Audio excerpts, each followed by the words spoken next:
So, are you finding that your emails are not engaging very well? Well, let's talk about how some things you can do in order to make that better. Because a lot of times is just boosting, low engagement can be solved pretty quickly with some copywriting tricks. So let's talk about certain things that we can do.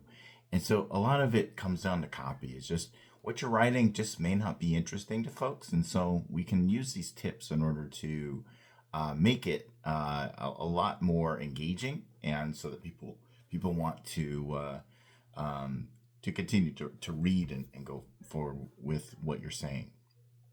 So when you're writing a um, an email, write it like you're talking to a friend. So you want it to be conversational. A lot of times when we start writing emails, it's like we're trying to write to someone that is a some academic way. We learn writing from English class in high school, and that's usually where we're at, and that's where a lot of people are.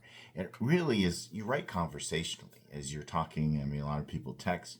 It's short, concise sentences, not necessarily using perfect grammar, not necessarily using perfect punctuation. Is you want to talk simple without being overly formal, using large words just to try to make yourself seem smart. And if you're doing that, thinking that you need to be an intellectual, and I say this for people in the B2B market as well, a lot of times you try to be very concise and formal, and people just don't talk to each other like that. Even in a professional environment, is when you're actually someone on the phone with an actual company. Large companies, they're all full of people and they all like to talk like conversationally. So talk conversationally, even if you're in a B2B or something more high level. The only time you would want to be more formal is if it's like in a document or a contract that requires it. Otherwise, talk conversationally, especially in your emails. So if you are in those areas, yeah, be conversational.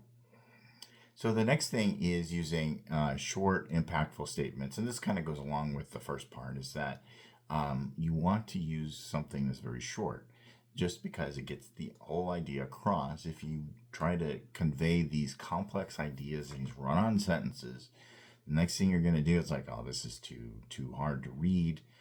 This is too long. There's paragraphs of information here, and it just isn't worth it. So don't do that. Come up with single sentence ideas just to make it much more readable and much easier to follow and get straight to the point about it. The other thing is to add more curiosity using different hooks inside your emails. So you can use different things that get people to go down the path with you in a story. The best thing is a story is not necessarily doing in a chronological order. You're going to talk about something that you're looking to sell. It may be that it's like, hey, here I got this result, and now let's backtrack and see how I got there. Or it's using like, okay, well, I was, just kind of your thought patterns are going down as I had this result, and this is where I was at. Again, this is good for B2B as well. So if you're going to do more formal type of stuff or products that you're selling, it's always good to use, things that are hooking people in to add more curiosity. That's why we like going to the movies and watching TV shows and such. They reel us in. We like that kind of thing.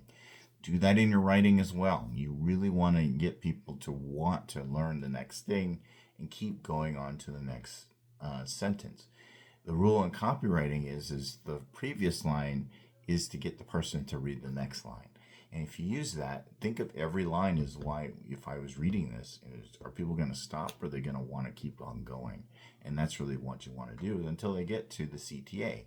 And then they will go to what you want them to do next.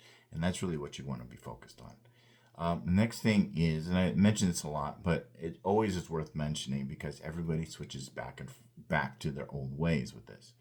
Focus on benefits, not just the features. Put that in your mind and always talk about, okay, what are the benefits? What are the benefits? You want to talk benefits, and you can mention the feature that goes along with that benefit. But you must talk about your benefits. And I keep going back to B2B because this is where most people get hung up in the B2B market, because it's like, oh, it's B2B. I have to talk differently. It's like, no, if you're selling to a different business, they're looking for a result. Talk about the feature or the benefits of your product that gives them the results that they're looking for. That's what that really means. Now, you don't have to be over hypey about it when it comes to B2B, but anything that you are going to want people to buy from you, they're going to have to find the benefits that your customers want. And that's how you're going to do it. And then the features support the benefit, but they aren't the thing, and so that's the thing that you want to do. And a lot of times you get so focused in on the features because that's when you learn the product about. You learn the features of the product, but you also need to understand what the benefits are so that you can write them properly and that people will want to learn more about your product. The features come afterwards to support their decision after they realize the benefit of what you are offering. And then, of course, you always want to end with a strong call to action. You get people to go all the way to the bottom, and all of a sudden it's like, oh, thanks for reading my email. Have a great day. Sometimes it makes sense to do that, but most of the time it doesn't. You want them to do something next. Because if you got them engaged to read your entire email, but you spend all this time and effort to do it, you want them to go somewhere else. You want them to offer them something because obviously you've captured their attention long enough to go to the next stage. So make sure you have something strong there.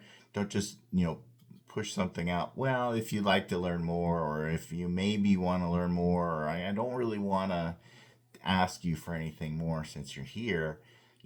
They're there. They're there for a reason. You have the right. They're standing at your door, knocking on your door. You need to let them into your home, and so they can, you can share with them the other benefits that you have to offer them.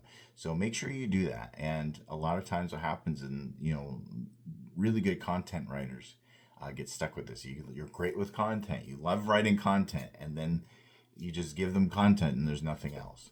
So definitely give a good CTA. So hopefully these have been helpful. And if you like more marketing tips and tricks, please go to marketopiahq.com and also subscribe to this YouTube channel. Without this, we wouldn't be able to bring you all this information. And so if you like to learn more things as well, I have plenty of other videos that I've done on email marketing and other marketing in general. So until next time, talk to you soon.